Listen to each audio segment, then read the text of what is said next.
You all laughed at me. Well, I have to say, you're not laughing now, are you? Okay, guys, we have got Super Salt Papi versus the unknockoutable Anthony Taylor. Will Salt Papi put on another stellar performance, or will Anthony Taylor deliver a massive upset in the space? Let's go. Okay, we're coming up on round one here. Todd Grisham just said that he doesn't believe it's going to go the full 3 rounds. He believes it's going to end within 2. I completely disagree. I don't think that Salt Papi has the Deontay level power to knock AT out when he's fresh at the start of round 1, 2 and 3. You know, 3 rounds is not a long time, and Anthony Taylor is a fairly durable guy. You know, he's never been knocked out, even in MMA with 4-ounce gloves. So to imagine Salt Papi goes out there and one-bangs him, I don't think. I also don't think that 3 rounds is enough time for the punch's effects to accumulate up so that AT is in a position to be stopped or is gassed out enough to be stopped. And you're going to have to nail AT to the floor to get him out of there. I think it's going to go the full 3. And if I was Salt Papi, I wouldn't stand and bang with a brawler like Anthony Taylor. I'd pick my shot, stay on the outside, make him miss, make him frustrated, wear him out as much as I can, and just pick him apart as much as I can within those 3 rounds to build up points and take rounds away from him. Because Salt Papi, whilst he is capable of knocking AT out and standing and banging with him, and he's got heavy hands in his own right, AT is also a brutal guy who is used to mixing it up inside the pocket. So whilst yes, Salt Papi could win doing that and win more emphatically than just on points, it also gives AT a very high probability of catching Salt Papi with something of his own and turning the tide in his favour, which, if you're Salt Papi, is a very big risk and one that I would be very hesitant to take on his part. But we're coming up on round 1. We're going to get into it. I think it's going to be a stellar fight. Fingers crossed. I want Salt Papi to win, and I think this fight is going to answer a lot of questions I have about testing people's chins and having his own chin tested, and what happens when the fighter doesn't go away. Now, three rounds isn't great. I would love to see him fight more than 3, but that's all we're getting. That's all we're getting. You can only fight as many rounds as you're fighting, and it is what it is, man. 3 rounds is 3 rounds. But yeah, round 1. Who's gonna win? Salt Papi looking confident already. That's one thing you can say about him, is he looks very comfortable in there for such a novice. He's doing his little run. Let's get it. Here we go, baby. Round 1. Come on. Whew. We get a ref cam as well. Here we go. AT straight out. Well, both of them, to be fair. Oh! And AT immediately snaps Papi's head back. Papi staying very patient as always. Clinch. Papi seemed to do well in the clinch there. You'd think with Anthony's MMA background he'd be dominating the clinch a bit more. And AT working the body in the clinch. Salt weighing on AT, pushes him to the ground. AT lunges in and he's very at risk of getting caught with something there. AT lands another right hand. And another. And he lunges in, and he's at risk here. If Papi gets the timing right, that he just gets slept on the way in like Nate Robinson. Because he is coming in, and whilst it's a bit more, you know, technical than Nate, not by much. He comes in again.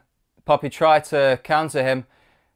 AT's he's holding on to his leg. It's like he's trying to shoot the double. This isn't MMA, and Papi with another nice counter, and AT with a couple right hands there, but Papi is just smiling at the moment. Papi's just smiling. It's a firefight at the moment. Got about 30 seconds left in round 1. Oh, and he caught Papi again, and Papi caught AT again. Could we see AT go down?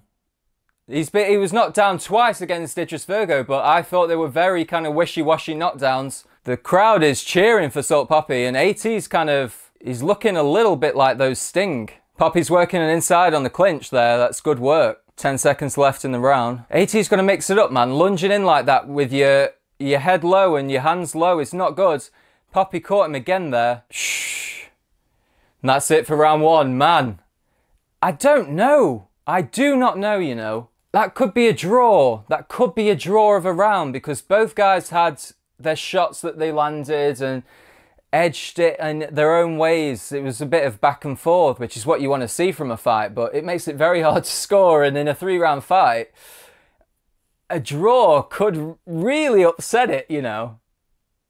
If that first round is a draw, if the judges see that as a draw, and then the next is a very split, oh, this one's AT's round, this one's Salt Papi's round, this could be an upset, man. We could just see a flat-out draw. I think AT's standing in between rounds, whereas Salt Papi sat down.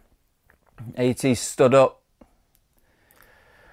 See, man, I think Papi was being a bit more patient round one, so it's going to be interesting if he steps on the gas pedal, because at the end of the round there, we saw him start to pick a few shots on AT that seemed to hurt him, and we've never really seen AT hurt. Both guys looking patient. Papi comes through with a nice left there, and AT tries to return, and they're getting into a bit of a brawl. Nothing too much landed. AT trying to land, but he's missing, and Papi's landing that right now. Timing as he comes in with the uppercut on the right and then following it through with some straight lefts as well. It's nice. And those left hands from Papi seem to be damaging. Just gets timed every time he comes in, AT. It's like he lands the jab, but then he eats a straight left from Papi. Missed that one, and AT's doing a decent job of working the body in the clinch, but we saw some better clinch work, in my opinion, from Salt Papi round one. We really seemed to shake up AT in the clinch. Another left hand, and another left hand. Papi is countering him really effectively at the moment. It's because AT's not being defensively responsible as he enters, and he's entering very quick and wild, but good shots there from AT and the clinch. Ooh, and he eats one there, and he eats another jab there, Salt Papi. Papi smiles, and it's a good way to throw off your opponent and the judges on how much you're hurt, but these shots are landing. And too many of them, they will put you down eventually. Especially with how much force Anthony's using coming in. And he lands an overhand and then a left hand behind it, Anthony. And a couple nice little straight rights there.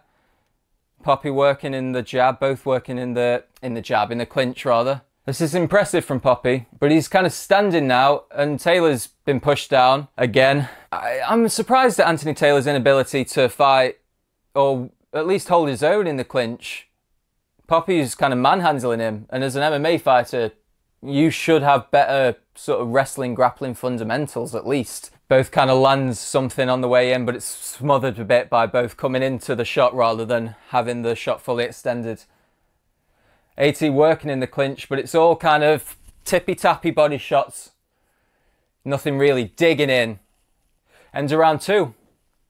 Another pretty even round, you know. Oh, this is tough to call. AT maybe for his aggressiveness in that round. I thought he maybe landed more shots than Salt Papi. He didn't look as hurt as he did in round one, so maybe round one Salt Papi, round two AT. A very close fight nonetheless. I could have both of those rounds as a draw.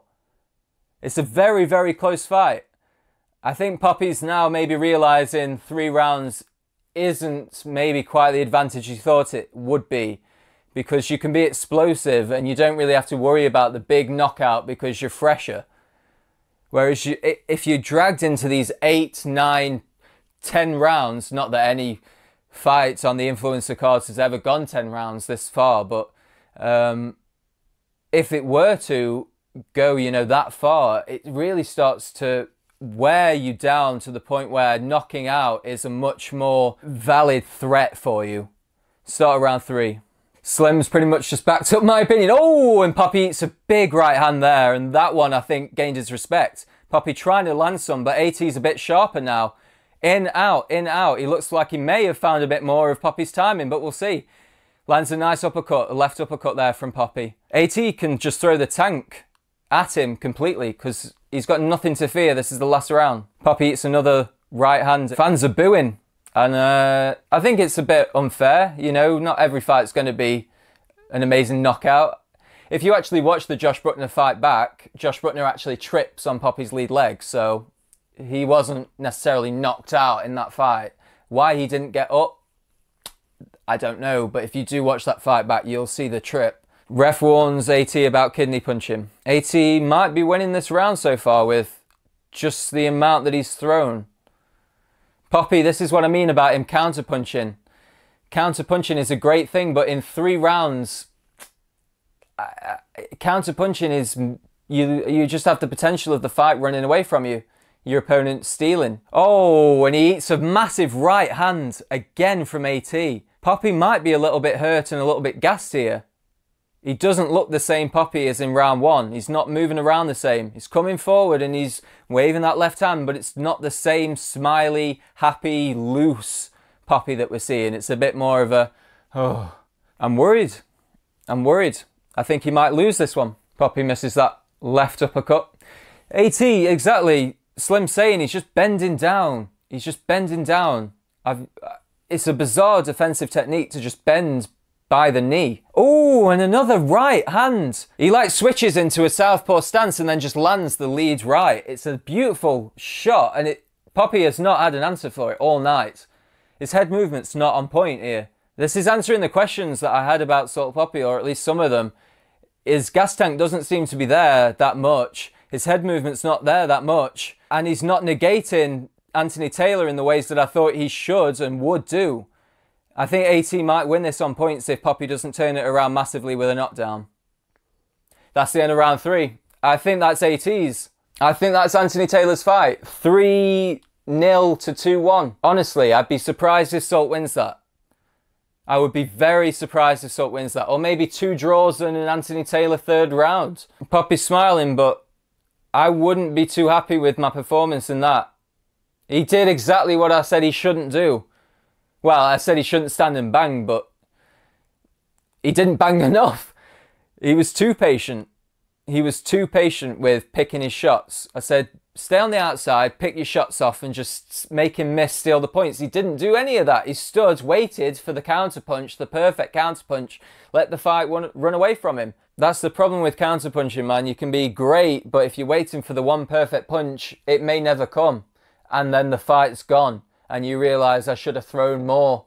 I should have done more. And that's the worst feeling after a fight. Not getting knocked out and knowing you gave your all and you lost to the better man. The gutting feeling is knowing you could have given more and you lost anyway. You knew you could have thrown the sink at him. You had more to give and you didn't. You hindered your own result. That is the worst feeling. And Salt Papi may be a victim of that right now. But we'll see, we'll see. So let's do it like we do on the Discovery Channel. Nothing but mammals, so let's do it like they do on the Discovery Channel. Oh my god, Tommy Fury's getting into a scrap! I wasn't even paying attention! They're scrapping, who's he scrapping with? Oh my god, it's Idris Virgo! Oh my lord. Idris needs to just butt out, man. He's doing the most. He's doing the most, man. Idris does the most. I got this as maybe a split decision AT. Maybe even a draw, who knows. Like I said, man, it wouldn't end. Got a feeling that something ain't right. Here we go. 30-27. 30-27. 29-28. AT. Yeah. Yeah. Yeah, man. Deserve him. He deserved it. He deserved that. Yeah. Yeah. Good for him, man. Papi didn't do enough. Papi didn't do enough, man. He didn't impress me that much in that fight, and the influencer space is very strange because in actual boxing, you know, you can be a top guy, you lose to another top guy. You standing in the space doesn't really change. In the influencer space, one poor fight can affect, well, both one good fight and one poor fight can massively affect your standing in the space. And that performance from Salt Papi, knowing what I know about Anthony Taylor and knowing that he's not unbeatable, maybe we need to reassess and reevaluate where Salt Papi is, because he looked off. He looked off. He didn't look good enough. That straight right was just beautiful all night from AT. It was just perfect. And he's not unbeatable. And if Salt Papi's really about that, really a top guy in the space, he should have exploited those openings, the clear and obvious openings in his game. Like AT, he's got holes. When he comes down his defense, if he comes down like that straight away, and Salt Papi was trying it, digging the uppercuts, but weren't there, man. Great first fight, man. Great first fight to react to. Next, I believe it should be Deji against Swarmz. That fight, you know, that fight might have a bit more to it than I think Deji initially expected. With Leon stirring the pot up yesterday, or was it yesterday or the day before, whenever it was, I think he may have lit a fire under Swarmz that perhaps Deji wasn't expecting. And if Deji's not on top form, I could see a massive Swarmz upset here. Not that Swarmz is bad, but you know, he's not as experienced as Deji. But we're gonna see, man. We're gonna see. That's the fight that's up next. And I can't wait for it. Let's go. Right, here we go. Deji versus Swarmz. They've just said that Swarmz has a 7-inch reach on Deji. That is crazy. If Swarmz can utilise that correctly, Deji should never be able to touch him. But something tells me that Swarmz won't be able to do that, and Deji will land at least one punch. And I think if Deji can land with the sort of venom that he's known to land with, that he did against Fuzi and even against Floyd with some degree, then I think it's a pretty tough night for Swarmz. But you'll never know, man. You never know. If Swarmz is up for it, and if he does have the power to break orbital bones with one punch, then Deji could be in for a really, really tough go of it. But we'll see, man. Crowd cheering for Deji. Deji looks like he's in the zone. Daly, Leon in the corner. That's a deadly combo, man. We know Leon works you, and Daly's got the knowledge to back it up. That promoter really got into it for Deji's intro, didn't he? Jeez. Love to see it. Shake hands. Here we go. Both straight out. Swarmz pouring. He looks quick. Looks very quick. Deji with some head movement. I don't think he was quite quick enough. I think Swarmz caught him there. Swarmz tries the right hand, not there. Deji slowly pacing forward, slowly inching. Swarmz in and out with the body. Deji has him in the corner, and Swarmz lighting Deji up, and they clinch. Decent response there from Swarmz when in the corner. This ref cam's weird but cool. Daly shouting at Deji to use angles. Deji tries to feint in. Nice left hand to follow up there. Right hand behind it. Deji obviously a southpaw, so interesting that he threw the left hand first, then followed it up with the weaker hand. But maybe he's fighting out southpaw, but really he's right hand dominant. Deji's got decent footwork with this inching his way in. I don't think Swarmz realises quite how slow and methodical Deji is with inching into range. Just missing, and Deji sort of tackles into him. I think he was slightly off balance there, but not been hit.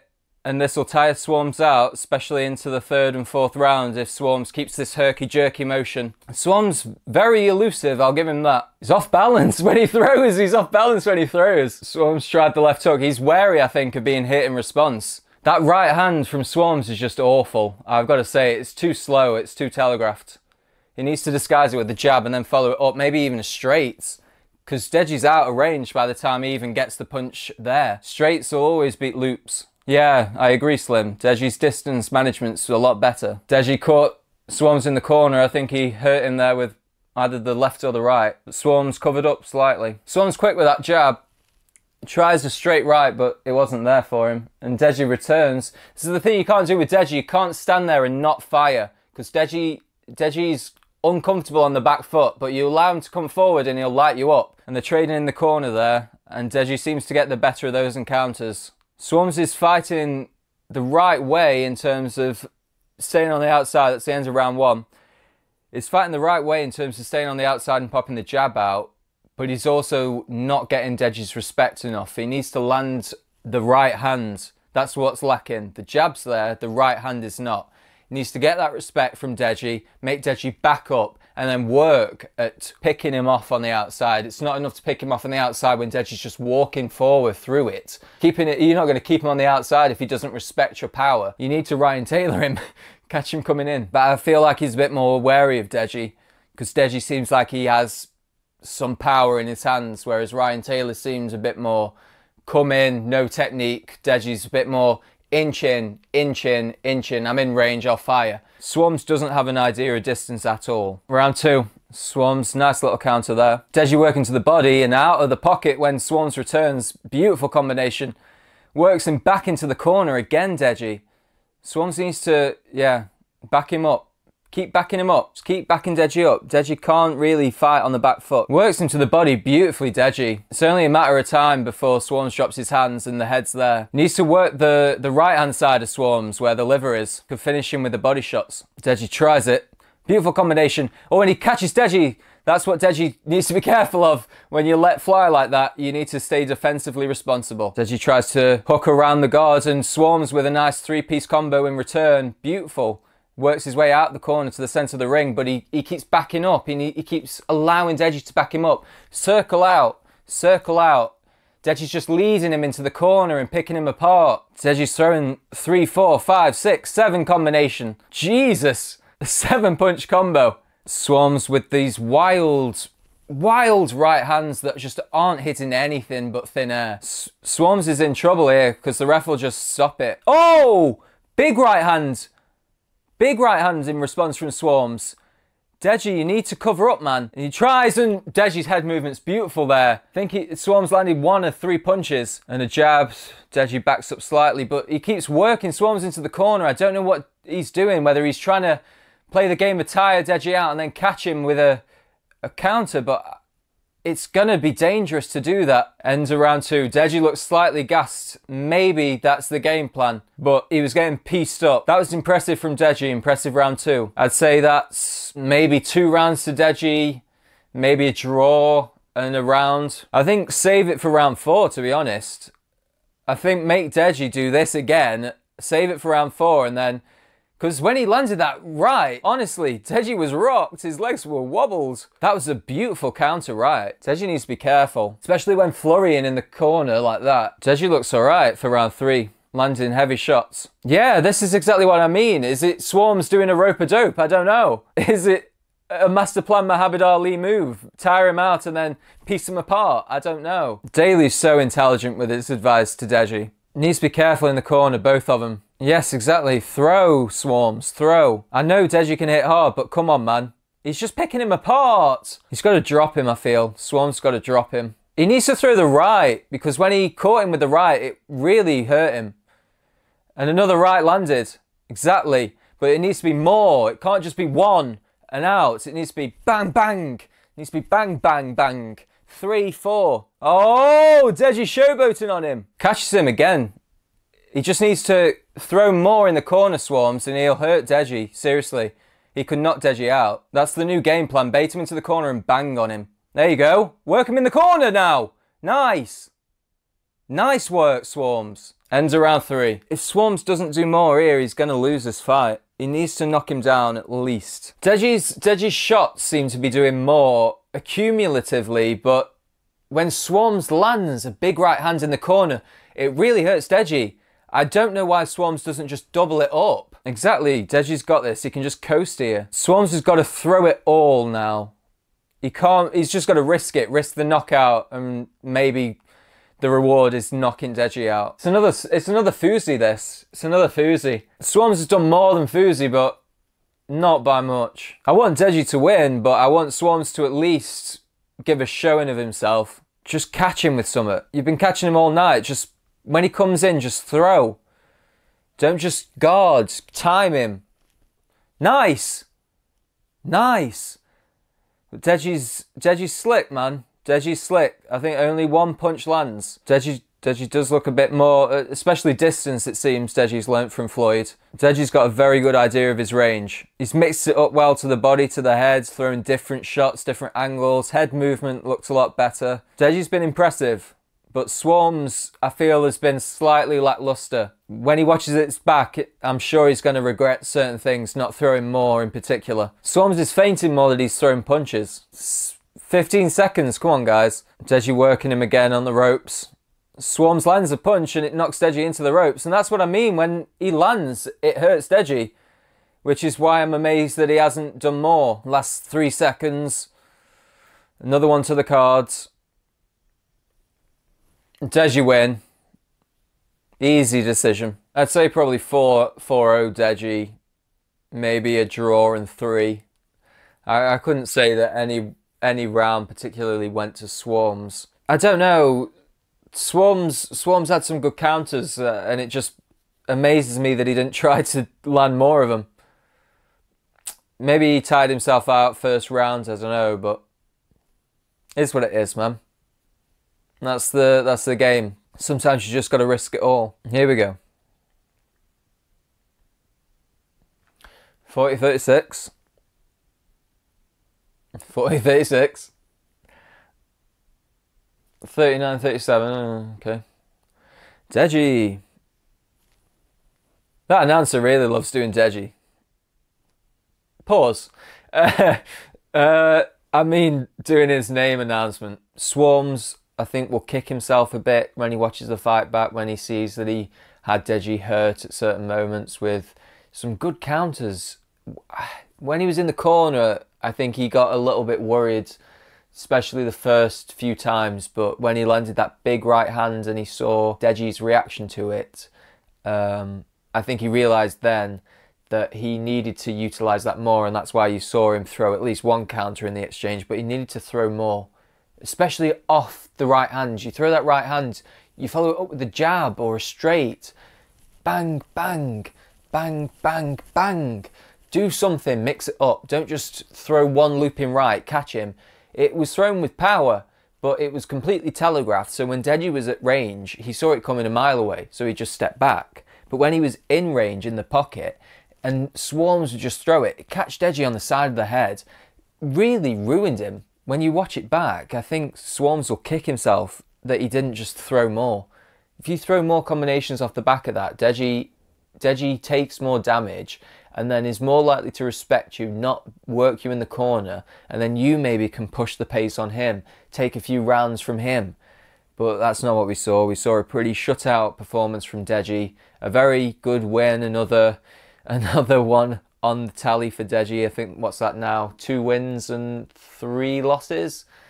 That's still a losing record, but it's getting there. He's going to draw it up, it seems, and hopefully he surpasses it. I wonder who's going to fight next. I really don't think that he'd do well fighting on the back foot. From what it seems with Deji, he likes being a forward pressure fighter and picking his shots off when the opponent's trying to counter him.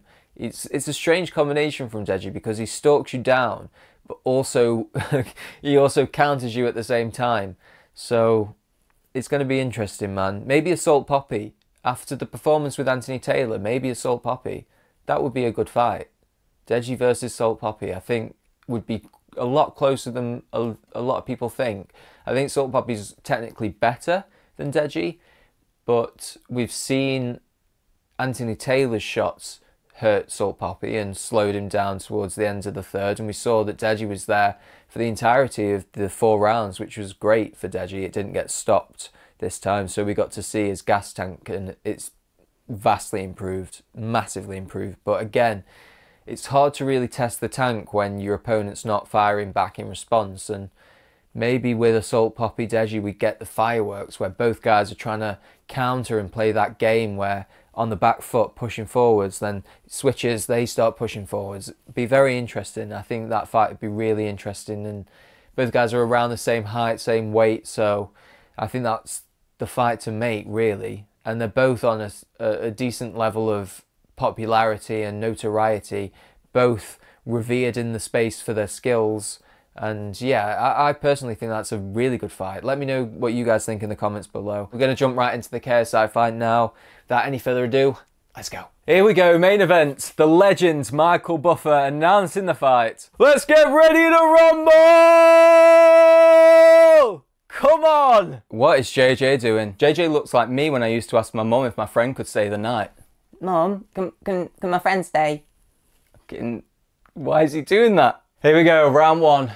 Woo! JJ already with that loosey-goosey style. JJ lands a straight right there. That shook Joe's head slightly. JJ very low with his hands. Catches Joe with another right hand. It's not going to be a good night. It's not going to be a good night. That's the problem with JJ. He punches where his opponent is, not where they're going to be. Joe's trying to clinch for love nor money. Joe is complaining for his life. Another pro record, another Pineda performance. Interesting. Fournier baiting the left hand out there. JJ with a nice stiff jab. Catches Fournier. I don't know what that is. JJ is completely, I don't know, shifting his weight. I don't know what he's trying to do here. It's not technical at all, but I think he's just trying to style on Joe. Got a minute left. That was poor. That was a completely shit punch from JJ. And he's doing the temper. And he tries to test it with a jab. Fournier's out of there. Fournier's not really thrown anything that's connected. JJ with a high guard, looking to counter. Fournier's out there. It was a decent overhand right, that. Not as wild as I'm accustomed to seeing it. It was a bit more tight. And they kind of clash jabs there, and JJ works the body slightly. He's mixed it up a bit. Body and head. It looks like it's going to go longer than temper. Interesting. Cutting the ring off JJ, as I believe it was either Dean said, I think. Dean or Slim. Fournier working, and then they clinch. 10 seconds left. End of round one. JJ's round, I don't know. I'd say a change of style from JJ, not necessarily an improvement of style and technique.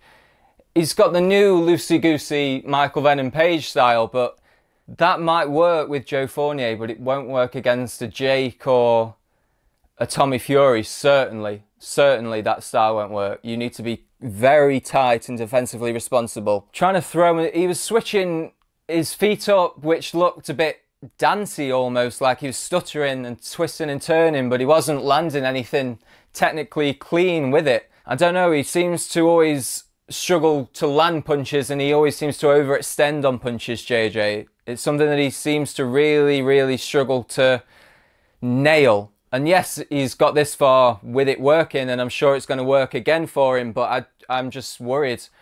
Round two, Fournier tries a flurry of punches. None of them really land. They trade jabs there. Fournier seems a bit more technical. He's landing punches now on JJ. Lands a counter right there. And JJ seems a bit more switched on now. Like, okay, Joe is more about it than I realised. Maybe Joe was feeling JJ out in the first round. Lands a punch to the back of the head, sort of, Fournier there. Decent punch, a la JJ. JJ slowed himself down very quickly. I believe he thought maybe he'd get him out the first round. I'm a bit worried that JJ might have gassed himself, which is a crazy thing to say about JJ, but oh, big right hand there. And that's clearly wobbled Joe, and Joe's down. Is Joe out? What landed? He's getting a count, but I don't know what landed. Left hand, I saw the right land, but I didn't see the left. Was it an uppercut? He's gone. Joe's gone. What the hell landed? What the hell landed there? Oh my God, I'm watching it back. Big right, bang. Oh, and then a shifting right uppercut. I don't know, man. That seemed kind of an easy punch to go down with. He hooked it with the left and then landed the right. Let me watch it one more fucking time. The beautiful overhand right, that was amazing. But that uppercut seems a little bit sloppy. Bang! And then it's kind of a shovel. I don't know. Kind of a shovel hook in. So I don't really know how it lands. He kind of throws the hook, sort of, I don't know. That's a weird one to go down with. Maybe the slow-mo replay if they got a different angle. Mams runs in like it's his own son. He's more excited than Yinka is. I'll have to see that short right hand lands, what it was, because he kind of smothered himself with the body on the camera, so I couldn't tell whether it was a short right uppercut or whether it was a hook, because he covered it with the left, the back of the head, so Fournier's head couldn't move off. And then he slammed it, which is technically illegal, but it is what it is. You know, people still do it. Fournier can't believe it. But I also think Fournier may have just felt the power and left with the bag. Beautiful punch, that overhand. And then let's see it here. To the body. Oh, forearm that landed. It was a forearm that landed on him. Jesus. That's why I couldn't tell what it was. It was a forearm. It was a fucking forearm elbow. Yikes. Yikes.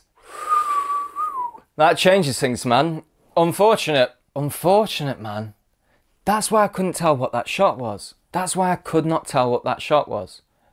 It was a fucking elbow.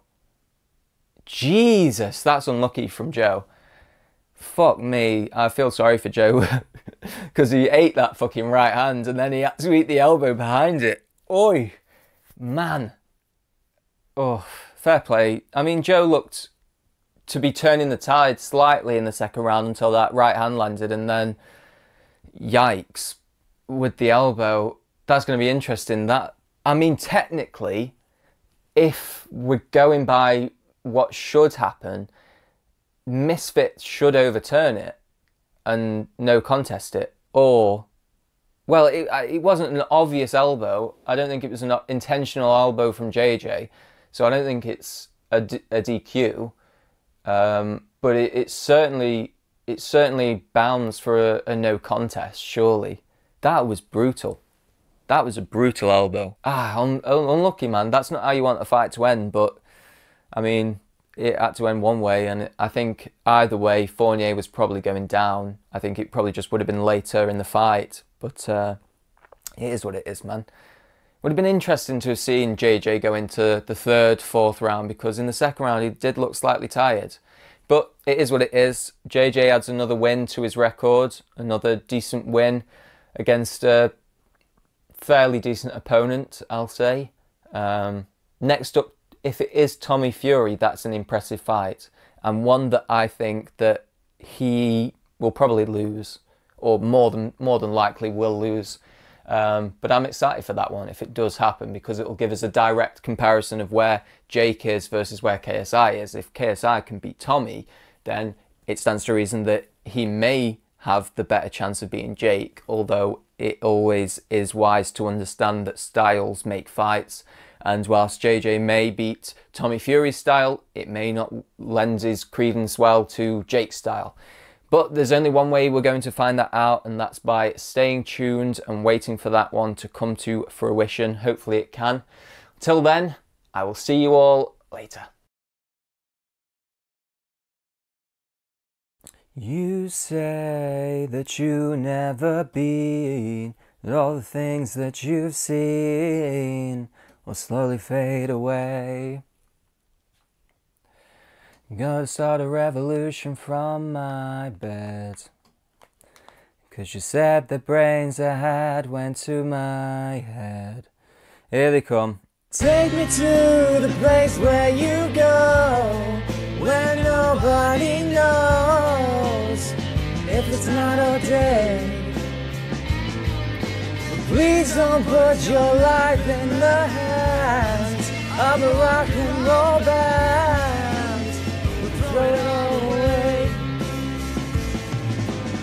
I'm gonna start a revolution from my bed, 'cause you said the brains I had went to my head. Step outside, 'cause summertime's in bloom. Stand up beside the fireplace, take that look from off your face, 'cause you ain't never gonna burn my heart out.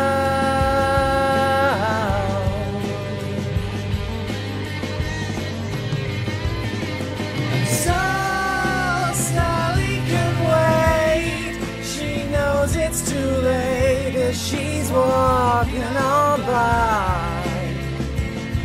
My soul slides away, but don't look back in anger. I heard you say